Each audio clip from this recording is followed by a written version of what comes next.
So welcome or welcome back to my YouTube channel. I am Shreyansh, first year MBBS student. So जैसे कि आप जानते हैं मैंने इस चैनल पे स्टार्ट की फिजिक्स की चैप्टर वाइज सीरीज जहाँ पे मैं फिजिक्स के हर चैप्टर को उसके हर टॉपिक को एकदम डिटेल में शुरू से एकदम बेसिक से स्टार्ट करते हुए उसके लास्ट तक कवर करूंगा, जिससे कि आपका फिजिक्स से रिलेटेड जो भी डर है, आपकी फिजिक्स आपको वीक लगती है या आपके फिजिक्स में मॉक टेस्ट में मार्क्स नहीं बन पा रहे हैं, जिससे आपको लगता है कि फिजिक्स की वजह से कहीं सिलेक्शन तो रुक जाइए, जो भी आपका डर है, जो भी आपका टेंशन है, सब दूर हो और आप इस चैनल से पढ़ते हुए अपनी फिजिक्स को वीक से स्ट्रॉन्ग में कन्वर्ट कर सको। अपने नीट में जो आपका फिजिक्स का ड्रीम स्कोर है वो आप अचीव कर सको, अपनी ड्रीम मेडिकल कॉलेज में आप एंटर कर सको। इसी एम के साथ मैंने स्टार्ट की यहाँ पे फिजिक्स की चैप्टर वाइज सीरीज क्योंकि इन वीडियोस को बनाने में लिटरली काफी मेहनत और काफी टाइम जाता है। तो अगर आपको वीडियोस अच्छी लगे तो प्लीज वीडियो को लाइक करना और चैनल को सब्सक्राइब करना। आपका एक लाइक और subscribe gives me all the motivation to do all the hard work. इन वीडियोस को हो सकता है आपको थोड़ी लंबी लगे, तो थोड़ा ज्यादा टाइम आपका लग जाए इनको देखने में, और मैं आपको प्रेफर करूंगा कि आप इनको साथ साथ देखते देखते नोट्स भी बनाओ, क्योंकि आप नोट्स बनाओगे तो आपको नेक्स्ट टाइम रिवाइज करने के लिए आपके पास कुछ रिसोर्स होगा जिससे आप रिवाइज कर सकोगे। तो इन देखते देखते आप नोट्स बनाओ, मैं आपको सजेस्ट करूँगा। बट आप क्योंकि हम नोट्स बनाओगे तो इनको देखने में और सारा टाइम लग जाएगा, तो हो सकता है काफी आपका टाइम चल जाए। तो इसलिए आप कर ही सकते हो कि इस वीडियो को 2 बार में 3 बार में जितनी बार भी देखने में आप कंफर्टेबल, उसको 2-3 बार में इस वीडियो को कंप्लीट करो। बट वीडियो को लास्ट तक जरूर देखना, क्योंकि आपको तभी समझ में आएगा। बीच में देख के छोड़ दोगे तो आपको समझ भी नहीं आएगा, इसलिए वीडियो को पूरी जरूर देखना। हो सकता है आपको लंबी लगे तो आप 2 बार में देख लो उसको पूरी कंप्लीट करके, बट पूरा अच्छे से देखना ताकि आपको सब एकदम इजीली समझ में आए।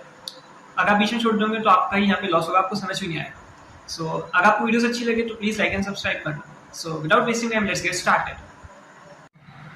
तो हम स्टार्ट करते हैं चैप्टर 1D। तो हम स्टार्ट करें 1D, उससे मैं पहले आपको बता देता हूँ कि इस चैप्टर वाइज जो सीरीज चल रही है उससे उस सीरीज में मैंने पहले वाली वीडियोस में क्या क्या कवर कर लिया। तो मैंने इसकी चैप्टर वाइज सीरीज की फर्स्ट वीडियो में ये वाले टॉपिक्स कवर किए थे। इसकी सेकंड वीडियो जो कि इसके जस्ट पहले वाली वीडियोस में मैंने इक्वेशंस ऑफ मोशंस को कवर किए और ग्राफ्स को। मैं ग्राफ्स को उस वीडियो में थोड़ा ग्राफ्स का कंटेंट बच गया था, तो इस वीडियो में ग्राफ से ही स्टार्ट करूंगा और मोशन अंडर ग्रेविटी को कंप्लीट करूंगा। और इसके बाद लास्ट वीडियो आएगी relative velocity in one dimensions, और जो पूरे 1D में कुछ इंपॉर्टेंट क्वेश्चंस है वो। इसी के साथ ये 1D चैप्टर कंप्लीट हो जाएगा और मूव करेंगे नेक्स्ट आने वाले चैप्टर्स पे। तो हम स्टार्ट करते हैं। उससे पहले मैं आपको बता दूं, अगर आपने ये वाली वीडियोस नहीं देखी है पहले वाली इस चैप्टर से रिलेटेड, तो पहले उन वीडियोस को देख लीजिएगा, जिसका लिंक मैं डिस्क्रिप्शन में प्रोवाइड कर दूंगा। उसके बाद आप इन वीडियोस को देखिएगा सो दैट आपको चैप्टर अच्छे से समझ में आए। So let's get started. अब हमने लास्ट वीडियो में देखा था, उसमें हमने 2 ग्राफ्स कवर कर लिए थे, एक्सटी ग्राफ और वीटी ग्राफ। लास्ट ग्राफ बच गया था एटी ग्राफ, तो हम उसी से कंटिन्यू करते हैं। सो एटी ग्राफ, ये एटी ग्राफ है। हमने वाई एक्सिस पे एक्सेलरेशन लिया है, एक्स एक्सिस पे टाइम लिया है टी। तो ये स्ट्रेट लाइन है, T1 पे ये एक्सेलरेशन और T2 पे भी ये एक्सेलरेशन। हमको अगर एटी ग्राफ से क्या कोई वैल्यू निकाल सकते हैं तो वो क्या है, तो हम जो एटी ग्राफ का एरिया होता है उससे हम चेंज इन वेलोसिटी को निकाल सकते हैं, क्योंकि एरिया ऑफ एटी ग्राफ करेंगे तो ए इंटू टी, और ए इंटू टी हमें पता है वेलोसिटी होता है। सो इसलिए हम एरिया से हम निकाल सकते हैं चेंज इन वेलोसिटी। अब हम एक क्वेश्चन करते हैं। ये क्वेश्चन एक फॉर्मूले को डिराइव करेगा। इस क्वेश्चन से हम बेसिकली एक फॉर्मूले को डिराइव करेंगे, जो कि आप ऐसी टाइप के और भी क्वेश्चन मिलते हैं तो उस क्वेश्चन में सीधा इस फॉर्मूले को लगाएंगे। सो हम स्टार्ट करते हैं question. A car starts from rest with constant acceleration alpha and attains maximum velocity v. Then it retards with constant retardation beta and comes to rest. If total time is t, then find maximum velocity and displacement. Equation में क्या बोला है, car rest से start हुई, उसने accelerate किया, उस acceleration जो है वो अल्फा एक्सेलरेशन है, फिर उसने एक मैक्सिमम वेलोसिटी रीच की, उसके बाद उसने रिटार्डेशन स्टार्ट किया बीटा रिटार्डेशन के साथ, और कुछ टाइम बाद वो रेस्ट पे आ गई और उसने इसमें टाइम टी लिया। तो हमें पूछा है मैक्सिमम वेलोसिटी क्या है और डिस्प्लेसमेंट क्या है। हम इसको 2 पार्ट में डिवाइड कर लेते हैं, एक पार्ट जिसमें एक्सेलरेशन हो रहा है, दूसरा पार्ट जिसमें रिटार्डेशन हो रहा है। इसमें इसने x1 डिस्टेंस कवर किया, इसमें x2, इसमें टाइम t1 और इसमें टाइम t2। अब हम दोनों को अलग अलग कैलकुलेट करते हैं पार्ट्स को। हम पहले x1 वाले को कैलकुलेट करते हैं। हम फर्स्ट इक्वेशन ऑफ मोशन लगाएंगे, v = u + at। तो v हमें पता है फाइनल वेलोसिटी होती है। इस फर्स्ट वाले पार्ट के लिए फाइनल वेलोसिटी ये वाली है, और ये मैक्सिमम वेलोसिटी जो उसने रीच की है, तो v हो जाएगी vm = u क्या हो गया यहाँ पे 0, क्योंकि उसने रेस्ट से स्टार्ट किया है, इसलिए u की जगह हम लिखेंगे 0 plus a × t। a alpha है क्योंकि यहाँ पे क्वेश्चन में दिया एक्सेलरेशन अल्फा है, और टाइम t हमने t1 मान लिया, तो vm = 0 प्लस अल्फा t1। इससे हम निकाल सकते हैं t1 क्या जाएगा vm/अल्फा। ठीक है, अगर सेम यहीं पे यहाँ पे भी सेम यही चीज कैलकुलेट करेंगे तो T2 क्या हो जाएगा vm/बीटा। ठीक है, अब हम जब टोटल टाइम ऐड करते हैं T1 + T2, तो हमें क्वेश्चन में गिवन है T, हमें क्वेश्चन में टाइम गिवन है टोटल टाइम इज T, तो हम T1 + T2 = T लिखेंगे। T1 हमें पता है vm/अल्फा, T2 हमें पता है vm/बीटा, तो दोनों को ऐड करेंगे वो बराबर होगा T के। ठीक है, तो वी एम कॉमन ले लेंगे, तो V M one by alpha plus one by beta is equals to T. इससे वी एम हमारे पास क्या निकल के आएगा, alpha beta T upon alpha plus beta. ये मैक्सिमम वेलोसिटी का फॉर्मूला है, जो कि बहुत इंपॉर्टेंट है, आपको एज इट इज लर्न कर लेना मैक्सिमम वेलोसिटी का ये फॉर्मूला। अब हमसे पूछे डिस्प्लेसमेंट भी, तो उसके सॉल्व करते आगे। सी, अब हम इसी वाले फर्स्ट पार्ट में थर्ड इक्वेशन में क्वेश्चन लगाएंगे, V square is equal to U square plus 2as। V square लिखेंगे V M square is equal to U square की जगह 0 plus 2 into alpha into x1। अब यहाँ से x1 क्या निकल के आएगा, V M square upon 2 alpha.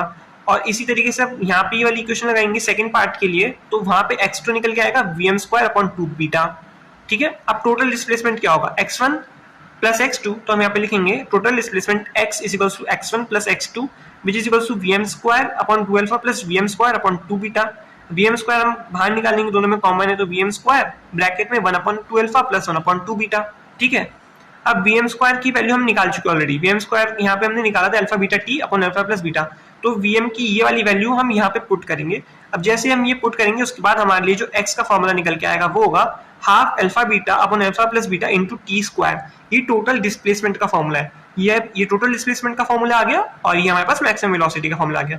तो हमको एग्जाम में ये न्यूमेरिकल अल्फा बीटा के टर्म्स में मिल सकता है, हमको ये एक अल्फा बीटा की कुछ वैल्यूज में मिल सकता है, मतलब आपको किसी भी तरीके से ये क्वेश्चन मिल सकता है। आपको लर्न कर लेना है मैक्सिमम वेलोसिटी ये होगी और टोटल डिस्प्लेसमेंट ये होगा।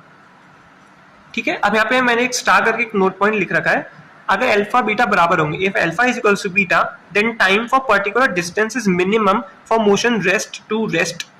इसका मतलब क्या हुआ, लेट्स सपोज एक मोशन रेस्ट से स्टार्ट हुआ, उसने कुछ टाइम एक्सेलरेट किया और उसकी मैक्सिमम वेलोसिटी उसने रीच की, और कुछ टाइम बाद उसने रिटार्ड किया। एक्सेलरेशन रिटार्डेशन का मैग्नीट्यूड दोनों अगर बराबर हो और मोशन रेस्ट टू रेस्ट हो, मतलब रेस्ट से चालू होकर रेस्ट पे ही खत्म हो, तो इस पर्टिकुलर मोशन में जो टाइम होगा वो मिनिमम होगा। Time for this motion for this particular distance is minimum. ठीक है, ये एज अ स्टेटमेंट भी आ सकता है, इसलिए मैंने आपको इसे स्टार पॉइंट करके लिख दिया।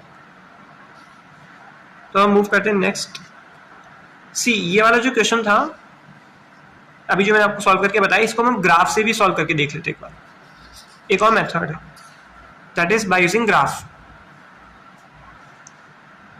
सी, हमने ग्राफ बनाया, एक एक्सिस हमने ले लिया वीएम मतलब वेलोसिटी, और दूसरे एक्सिस में हमने ले लिया टाइम।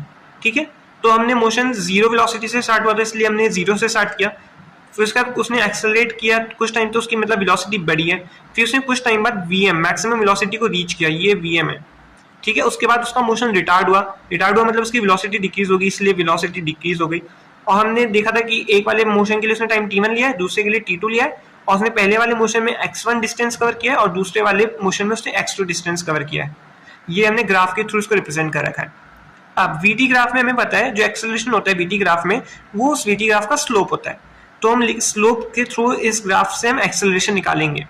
तो ये पर्टिकुलर इस वाले ग्राफ को हम देखेंगे, तो इसका स्लोप क्या होगा, वो होगा vm अपॉन t1, क्योंकि स्लोप क्या होता है y अपॉन x, तो यहाँ पे y क्या है vm और x क्या है t1, तो इसलिए इस वाले पर्टिकुलर जो जब फर्स्ट वाला मोशन है, हमने देखा था ना कि ये वाला पहले एक्सेलरेट हुआ, फिर vm हुआ, फिर रिटार्ड हुआ, तो इस वाले मोशन में अब यहाँ पे ग्राफ के थ्रू हमने ऐसे रिप्रेजेंट किया है, तो इस वाले में एक्सेलरेशन क्या होगा, स्लोप ऑफ वीटी ग्राफ, और स्लोप क्या होता है y axis upon x axis, तो y में vm है और एक्सिस में t1 है, तो इसलिए अल्फा क्या हो गया vm अपॉन t1। अब इसलिए हम ऐसे ही सेम दूसरे वाले मोशन की बात करें, उसमें एक्सेलरेशन क्या होगा, बीटा होगा, जो कि होगा vm अपॉन t2। ये vm है y एक्सिस पे, ये vm और ये x एक्सिस पे t2, तो इसलिए स्लोप हो गया vm अपॉन t2, और स्लोप एक्सेलरेशन होता है, तो इसलिए इस दौरान एक्सेलरेशन क्या हो गया vm अपॉन t2। ठीक है, अब यहाँ से alpha is equals to vm upon t1 है, अब जिसको अल्फा इंटू t1 कर देंगे, तो alpha t1 is equals to vm, इसको ऐसे लिख देंगे, और इसको हम beta t2 is equals to vm लिख देंगे। सी, अब अल्फा t1 भी vm के बराबर है और बीटा t2 भी vm के बराबर है, मतलब ये दोनों भी इक्वल है मैथ्स के रूल के अकॉर्डिंग, तो हम लिखेंगे alpha t1 is equals to beta t2। अब यहाँ से एक्सेलरेशन क्या है, टाइम के इनवर्स है, मतलब जितना कम टाइम के लिए मोशन होगा एक्सेलरेशन उतना ही ज्यादा होगा, ये हम ऐसे यहाँ से देख सकते हैं। अब हमें पता है total time t1 plus t2 t है, क्योंकि क्वेश्चन में हमें टोटल टाइम t के बने। ठीक है, अब t1 हमने यहाँ पे से निकाला, t1 क्या है vm अपॉन अल्फा, तो हम यहाँ पे लिखेंगे vm upon alpha plus vm upon beta is equals to t। तो अब यहाँ से vm क्या आ जाएगा, alpha beta t upon alpha plus beta, ये वही सेम फॉर्मूला है जो कि हमने कुछ देर पहले दूसरे मेथड से निकाला था vm के लिए। देखो यहाँ पे हमने सेम यही निकाला है, vm is equals to alpha beta t upon alpha plus beta. अब हमने ग्राफ से भी यही प्रूव कर दिया कि वीएम जो मैक्सिमम वेलोसिटी होगी वो होगा alpha beta T upon alpha plus beta. ठीक है, हमने मैक्सिमम वेलोसिटी निकाल लिया। अब इसी ग्राफ के मेथड से हम डिस्प्लेसमेंट भी निकालते हैं। सी वीटी ग्राफ के लिए हमें पता है जो डिस्प्लेसमेंट होता है वो उस ग्राफ का एरिया होता है। ठीक है, तो इस ग्राफ में इसका एरिया निकालेंगे, ये x1 ये x2, ये वाला एरिया x1 होगा, ये वाला एरिया x2 होगा। अभी ट्राइंगल है तो उसमें एरिया क्या हो जाएगा, half into A into B, तो हम लिखेंगे half into V M into T one, ये x1 है, half into V M into T one, और x2 क्या होगा, half into V M into T two. अब हाफ वी एम कॉमन ले लिया, T one plus T two लिख दिया, वी एम हमने अभी निकाला है तो वी एम की वैल्यू हम यहाँ पे रख देंगे। फाइनली हमारे पास x क्या निकल के आएगा, half alpha beta upon alpha plus beta into T square. ये हमने पहले कुछ देर पहले दूसरे मेथड से निकाला था, x equal to half alpha beta upon alpha plus beta into T square. Same यही हमने ग्राफ के मेथड से भी हम निकाल लिया, half alpha beta upon alpha plus beta into T square. तो ये हमने देखा मैक्सिमम वेलोसिटी और टोटल डिस्प्लेसमेंट। तो अब एक इंपॉर्टेंट नोट की तरफ हम मूव करते हैं। या आपको ऐसे जो ये नोट मैंने लिख रखा है, आपको ऐसे कई सारे क्वेश्चंस मिलेंगे जब आप सॉल्व करोगे। हम देखते क्या लिखा है, सी बॉडी इनिशियली रेस्ट पे है, उसने कुछ टाइम बाद अपना मोशन एक्सेलरेट किया, फिर कुछ टाइम बाद उसने रिटार्ड किया, फाइनली वो रेस्ट पे आ गई। ठीक है, इनिशियली उसने कुछ वेलोसिटी स्टार्ट किया, फिर उसने रिटार्डेशन हुआ उसका, फाइनली रेस्ट पे आ गई। इसमें उसने डिस्टेंस x कवर किया और उसको टाइम t लगाया। ठीक है, अब हम देखेंगे बाय फर्स्ट इक्वेशन। v हमें फर्स्ट इक्वेशन में क्वेश्चन बताया v equals to u plus at, v क्या है, फाइनल वेलोसिटी। अब बॉडी रेस्ट पे आ गई तो v जीरो लिख देंगे, zero is equals to v minus at। v यहाँ पे इनिशियल वेलोसिटी को रिप्रेजेंट कर रहा है, v यहाँ पे फाइनल वेलोसिटी नहीं, हमने इनिशियल वेलोसिटी को v मान लिया है, इसलिए हमने लिखा है zero is equals to v minus at।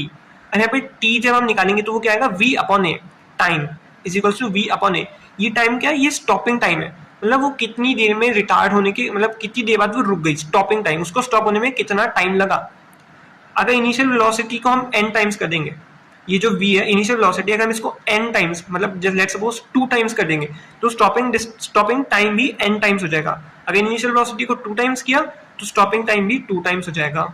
ठीक है, अब थर्ड इक्वेशन में मोशन लगाते हैं इसी पर्टिकुलर केस में, तो वो क्या है, v square is equals to u square plus 2s। v की वैल्यू हम लिखेंगे 0, u की जगह हमने लिखा v square minus 2s, minus क्योंकि यहाँ पे रिटार्डेशन हो रहा है तो एक्सेलरेशन माइनस a होगा। अब इसको सॉल्व करेंगे तो s क्या आएगा, v स्क्वायर अपॉन 2a। यहाँ पे s क्या है, s इज स्टॉपिंग डिस्टेंस, मतलब कितने डिस्टेंस कवर करने के बाद वो रुक गई। ठीक है, अब इसी फॉर्मूले से हम देखते हैं, इफ इनिशियल वेलोसिटी को हम n टाइम्स कर देंगे, मतलब कोई इनिशियल वेलोसिटी को लेट्स सपोज हमने 3 टाइम्स कर दिया तो स्टॉपिंग डिस्टेंस उसका n स्क्वायर टाइम्स हो जाएगा। अगर इनिशियल वेलोसिटी 3 टाइम्स तो stopping distance will become 9 times. ठीक है, ऐसे आपको कई क्वेश्चंस देखने को मिलेंगे। अब हम क्वेश्चन निकाल लेते हैं। Maximum acceleration in retardation of a person is equals to 2 metre per second square. Find minimum time in which person can cover distance is equals to 100 metre. See मैं आपको रिक्वेस्ट करूंगा आप एक बार वीडियो को pause करके खुद इस question को सॉल्व करें। मैं आपको हिंट दे देता हूँ, अभी कुछ देर पहले मैंने आपको एक फॉर्मूला निकाल के दिखाया था डिस्टेंस और मैक्सिमम वेलोसिटी, उसी डिस्टेंस और मैक्सिमम वेलोसिटी के फॉर्मूले को सिंपली यूज करना है, बस का आंसर निकालना है। आपको फॉर्मूला याद नहीं है तो वीडियो को पीछे जाके उस फॉर्मूले को एक बार देख के भी सॉल्व कर सकते हैं। तो हम इसको सॉल्व करते हैं। हमें पूछा है, हमें देखो अल्फा कितना है 2, बीटा कितना है 2, क्योंकि देखा एक्सेलरेशन रिटार्डेशन 2 है। Minimum time in which person can cover distance of 100 metre, distance x हमें 100 गिवन है। ठीक है, हमें फॉर्मूला पता है x equals to half alpha beta upon alpha plus beta into T square. यहाँ पे हमें x गिवन है, अल्फा गिवन है, बीटा गिवन है, हमें से t पूछा है, तो इसको सिंपली हम सॉल्व कर लेंगे। 100 is equals to half 2 into 2 upon 2 plus 2 into T का स्क्वायर। तो यहाँ से t हमारे पास कितना हो जाएगा, √200।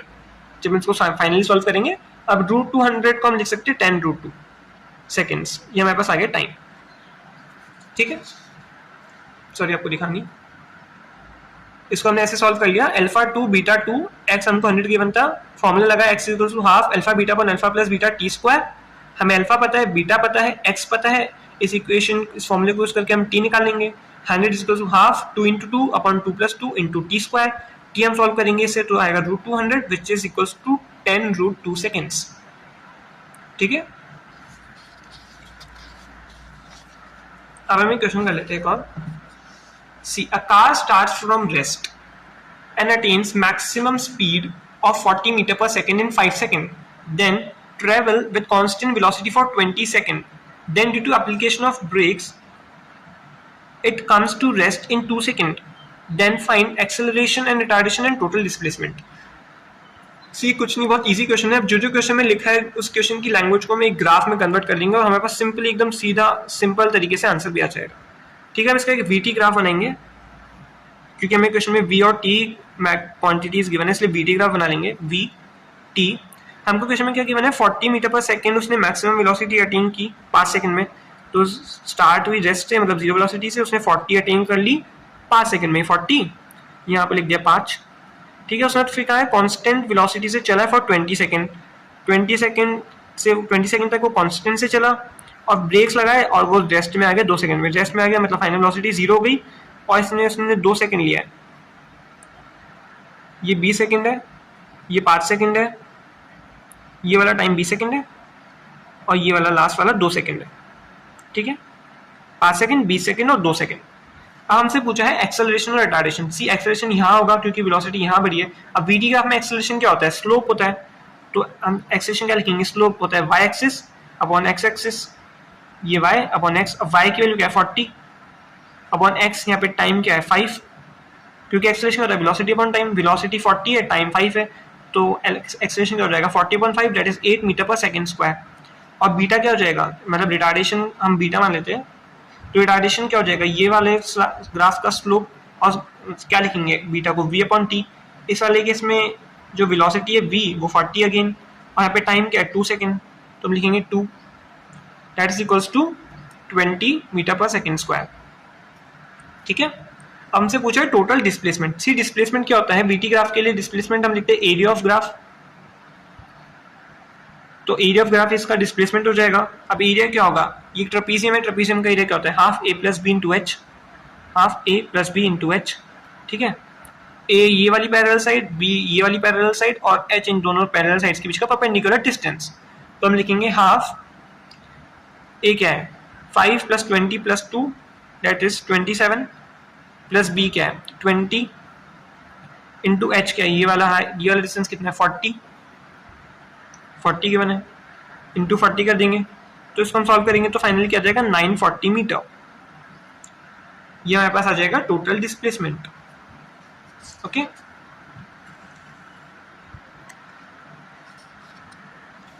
अब मूव करते हैं नेक्स्ट क्वेश्चन पे।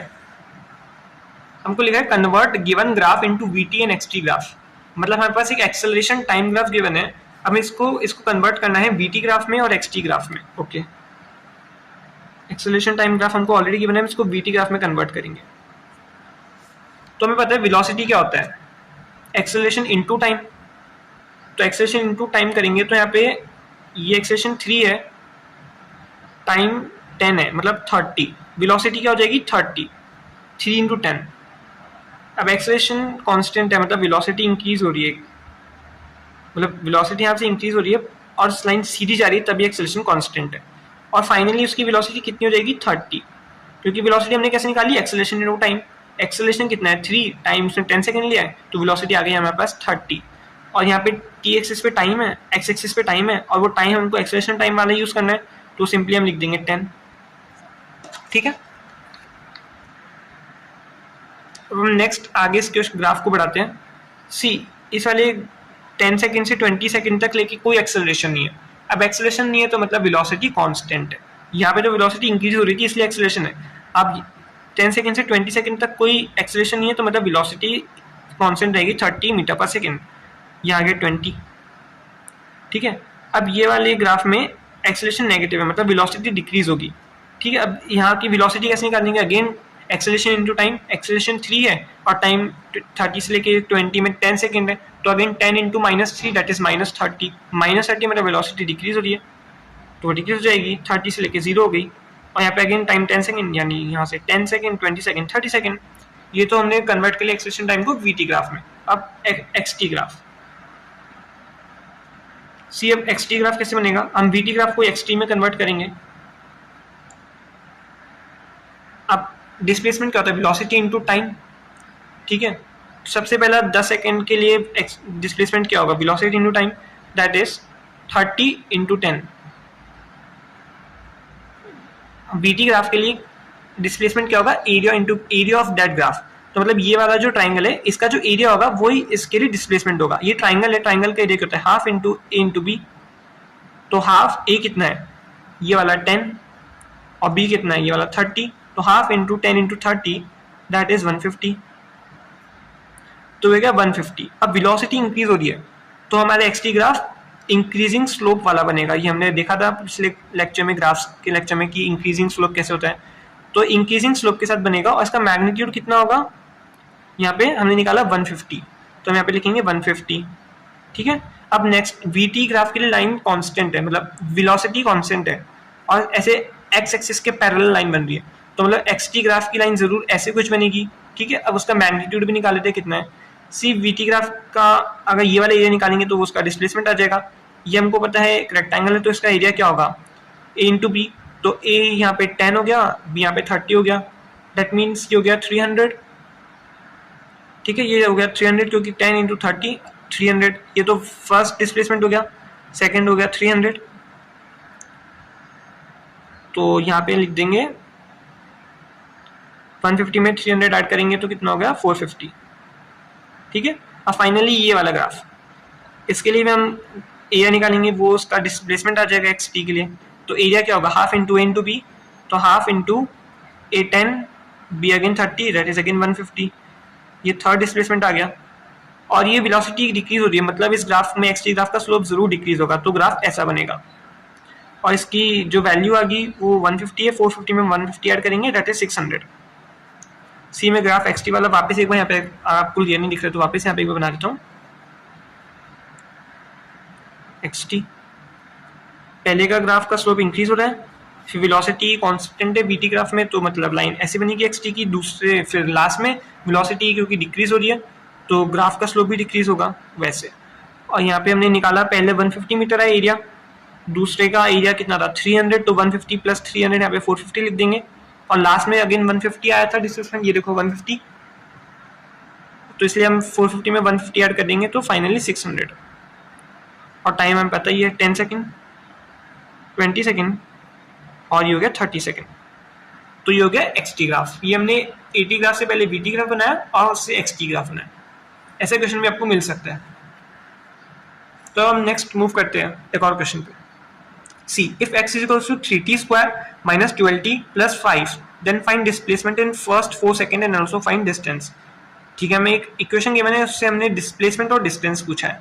सी डिस्प्लेसमेंट कैसे निकालेंगे, so displacement in first 4 second, मतलब शुरू के 4 सेकेंड में कितना डिस्प्लेसमेंट हुआ है, उसके लिए सबसे पहले x1 निकालेंगे। x1 मतलब t इक्वल्स टू 0 पे वो किस पॉइंट पे वो निकालेंगे, तो वो कैसे आएगा, t को हम 0 रख देंगे, इस वाले इक्वेशन में t को 0 रख देंगे तो x क्या आएगा 3 इंटू 0 का स्क्वायर माइनस 12 इंटू 0 प्लस 5, ये आ गया 5।